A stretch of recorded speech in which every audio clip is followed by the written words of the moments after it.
Oi,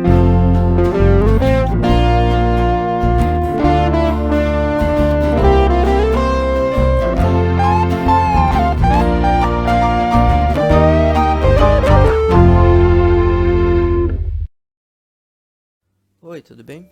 Me chamo Ricardo Ribeiro Nunes, sou biólogo formado pela URGS e atualmente mestrando no programa de Fisiologia da URGS, e nesse vídeo vou falar sobre os animais mergulhadores. Exemplos de animais que mergulham podem ser encontrados nos répteis, como crocodilos e tartarugas marinhas, em aves, como os pinguins, mas principalmente nos mamíferos, nos pinípedes, como as focas, e nos cetáceos, como as baleias e golfinhos, que seriam os animais abordados no vídeo. Esses animais têm em comum o fato de buscarem comida embaixo da água, mas dependerem do ar para respirar. Os primeiros estudos foram conduzidos em laboratório, amarrando-se o animal em plataforma e submergindo os animais. Com essa metodologia, se descreveu vários mecanismos e se pensou que os animais sempre usavam os mesmos mecanismos durante o mergulho. Foi só quando se começou a estudar os animais da natureza é que se observou que os mecanismos variam conforme o tipo de mergulho. Então, é importante considerar se o mergulho é forçado, como o caso desses experimentos, ou voluntário. Também a duração do mergulho é importante, se ele vai ser um mergulho curto ou longo. Na natureza estudou-se muito a foca de Weddell, encontrada na Antártica, e viu-se que a maioria dos mergulhos são de curta duração, entre 5 e 20 minutos.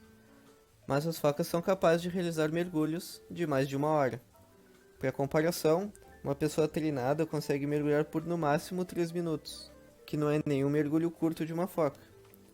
Além disso, a profundidade alcançada segue o mesmo padrão, sendo a maioria dos mergulhos rasos, em profundidade de até 200 metros, mas podendo chegar no máximo de 600 metros, naqueles mergulhos mais demorados. Para que seja possível, os animais mergulhadores contam com grandes reservas de oxigênio. Essas reservas podem ser o oxigênio presente no sangue, ligado à hemoglobina, o oxigênio ligado à mioglobina, para ser utilizada pelos músculos, e o oxigênio presente no ar dos pulmões. Vemos no gráfico que as focas mergulhadoras têm maiores quantidades de sangue e mioglobina, quando comparados a humanos e outros pinípedes que mergulham pouco, permitindo assim que o animal ele mantenha seus tecidos oxigenados por mais tempo, enquanto não respira. Já a reserva pulmonar é semelhante em animais mergulhadores e não mergulhadores. Estudando-se a toninha, viu-se que isso ocorre devido ao aumento da pressão.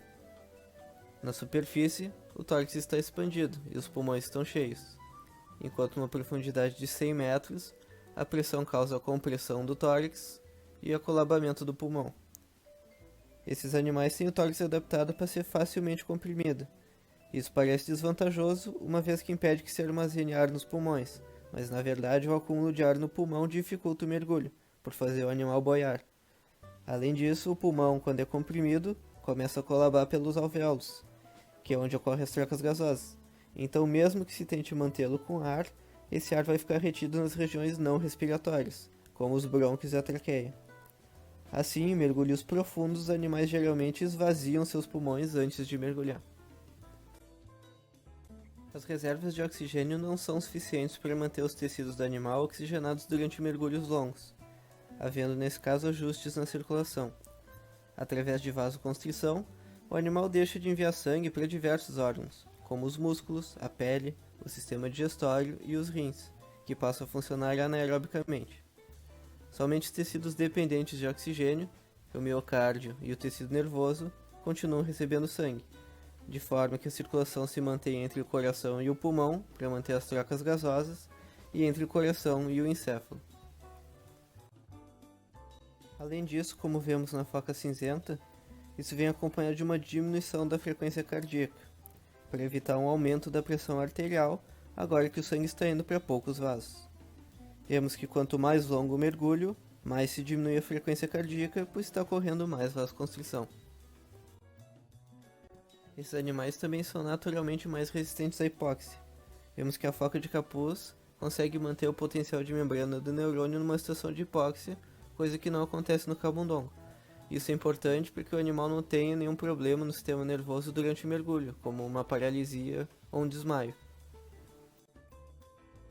Durante o mergulho, várias adaptações metabólicas são necessárias. vemos que o músculo gasta rapidamente suas reservas de oxigênio, enquanto o oxigênio no sangue dura mais, já que está sendo utilizado só pelo encéfalo e pelo coração. Além disso, o músculo passa a acumular lactato, produto do metabolismo anaeróbico, mas esse lactato não chega no sangue, pois o músculo não está sendo perfundido.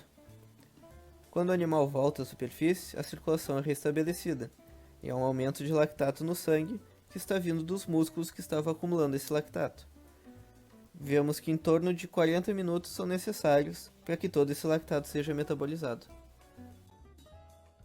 Essa observação levou à criação de um conceito importante, que é o de limite aeróbico de mergulho, que é o tempo máximo que o animal consegue mergulhar sem aumentar o lactato no sangue. Vemos que na foca de Weddell, esse limite é em torno de 20 minutos, que, se lembrarmos, é o tempo da maioria dos mergulhos. Ou seja, o animal otimiza sua caça realizando vários mergulhos curtos, que não aumentam o lactato e, portanto, não exigem aquele tempo de descanso para sua metabolização. Um ponto-chave na evolução dos animais foi conseguir aumentar o seu limite aeróbico de mergulho. Outro problema referente ao mergulho é a doença da descompressão, que ocorre em mergulhadores que usam cilindro de ar comprimido. À medida que se aumenta a profundidade, o aumento de pressão tende a comprimir os pulmões, mas isso é evitado pois o ar do cilindro mantém os pulmões cheios. O problema é que o aumento da pressão facilita que os gases se dissolvam nos líquidos corporais, e um dos gases presentes no ar em grande quantidade é o nitrogênio. Quanto mais profundo e quanto mais tempo se mergulha, mais nitrogênio se dissolve no corpo. O problema todo então ocorre quando se retorna à superfície, pois quando a pressão diminui, todo o nitrogênio dissolvido começa a dessolubilizar e formar bolhas no tecido e no sangue. Isso pode causar uma série de sintomas. Podem ser musculares e esqueléticos, como dor nos músculos e nas articulações. Pode ser pulmonares, como dor no peito, tosse e falta de ar. Sintomas neurológicos, como tontura, náusea, tinido, paralisia e dormência, que por si só já pode causar um afogamento. E sintomas dermatológicos, como coceira, ardência, manchas e erupções. E em casos mais graves, pode haver um quadro de embolia gasosa arterial, que pode comprometer o fluxo sanguíneo e deixar sequelas ou até mesmo ser fatal.